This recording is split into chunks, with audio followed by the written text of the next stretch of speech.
前，我曾經四處揾過 JoJo， 估唔到2年後呢件事再發生喺我身上。但係今次同2年前唔同，因為今次佢係離開咗香港。我記得我同 JoJo 講過，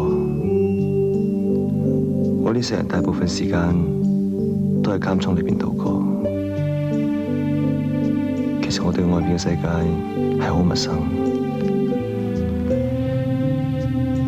要我喺出邊揾返佢，對我嚟講係好渺茫。唔通我同佢真係冇緣分？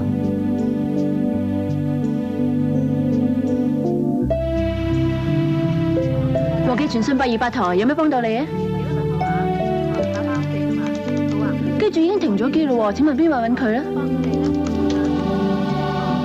阿毛，我終於打電話嚟啦！部機係取消咗，不過尋日JoJo留低咗個口信俾你啊，佢話如果有緣喺碼頭再見喎。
掛住佢，你叫阿信封我機啊！如果唔係，我死俾佢睇噶。